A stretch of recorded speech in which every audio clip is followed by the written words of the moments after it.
Hey everybody, this is Travis here for playing board games. We're gonna be playing, we're doing a deck tech for the Carolyn Fern deck I built for our next Path to Carcosa campaign.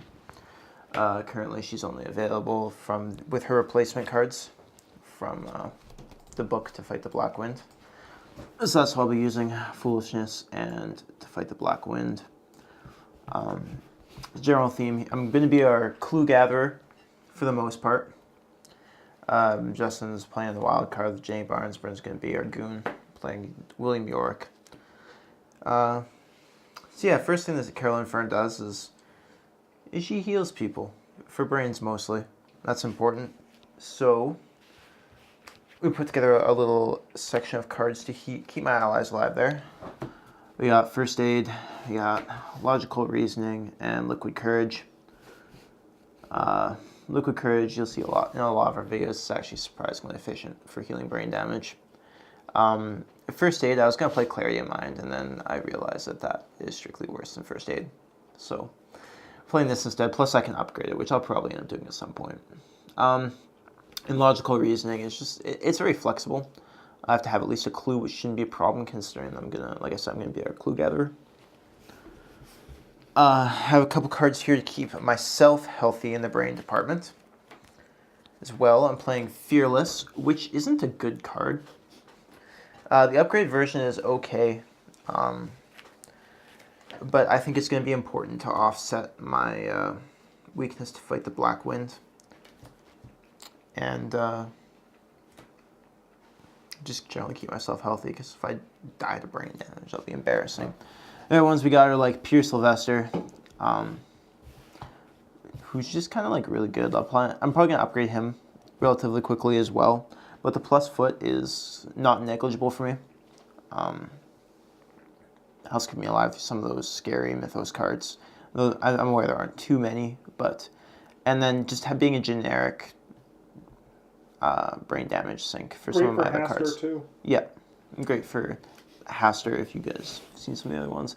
And St. Hubert's Key is a card that I personally haven't played with because I haven't played many purple decks, but it's like really good because it's basically just like +1 brain, +1 book, which are both stats I want.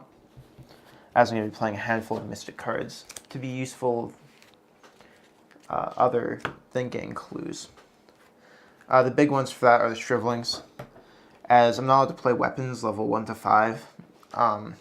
And I only have 2 fight, which makes a lot of the blue weapons that are available to me at level 0 to be just really lackluster. I shouldn't have to fight too much, but like maybe I'll need to. And Shriveling's a good way to do that.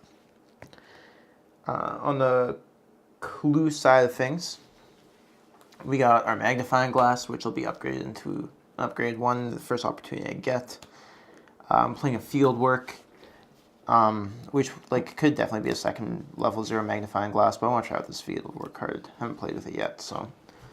And then we've got Inquiring Mind, which I'm assuming I'm going to be at lots of locations, lots of clues, and it's just a nice wild card skill to have.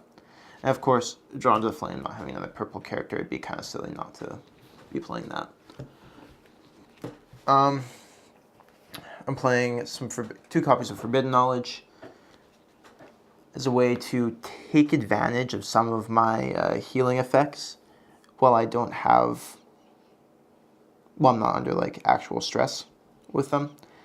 And it'll help me pump out the resources I need to keep up Shriveling and St. Hubert's Key without having to actually spend real actions on it. Playing 2 copies of No Stone Unturned, which is mostly for my deck. This is mostly a selfish pick and not really a support one. I'll be probably playing on myself most of the time, because being able to find a Shriveling in a clutch moment, or a healing card, or Foolishness in particular, can be very strong. That's why I'd like to upgrade, but man, 5 experience is a lot. Playing 2 Ward of Protection, because again, we don't have someone else playing purple cards, and this one's really, really good. Also deals horror damage to me. Carolyn Fern's kind of similar to Agnes, I think, in that horror damage isn't going to be doing too much. It's just kind of, It's not a bonus like it is for Agnes, but like it's not really a downside for me either. I'm also gonna try this Dr. William T. Mailson guy.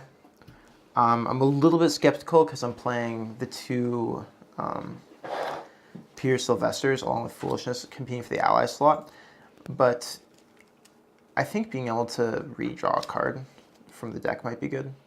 Also, one resource to be able to soak like 2 points of health damage or 2 points of preen damage is quite efficient.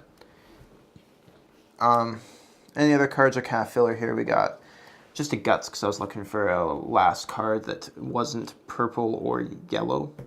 And this Inspiring Presence, which offers me a variety of symbols and can potentially heal up like an ally who needs it, like Foolishness, for example, or maybe later something like Brother Xavier, if I want to help keep him alive. Also helps my allies. So, not like my in-game allies, but like my teammate allies. So yeah, that's the deck. What's your long-term plan with how you see it evolving? Oh, I'm not sure. I'm just going to put like generic, like good cards. Cool. So no game plan? Yeah, like, I'm only allowed to play blue cards up to level 3. And yellow and purple cards up to level 1. Which means, like, I can't really upgrade Shriveling a lot. I'm going to be looking at mostly... The big ones are going to be the neutral cards. I'm probably going to try and pick up a key of these. And then just, like, a whole bunch of smaller upgrades. Things like the Magnifying Glass. Again, I mentioned, like, maybe Brother Xavier. We're going to be upgrading the Peter Sylvesters. Going to try and upgrade the Ward of Protect. I can't upgrade that. Try to upgrade the, what's it called? Fearlesses. So you're going to basically just refine your deck as opposed to build an archetype. Yeah, I think this is pretty close to, like... What you want It's very similar in function, but it's just going to get better as it goes on. Cool. All right, so that video is going to be coming out in the near future. Should be, I think, actually like 6 days after this. But there's going to be Bryn's deck tech and my deck tech. And just kidding. We were here. Oh, come on. I want to zoom out. All right, we're not here the whole time. Bye.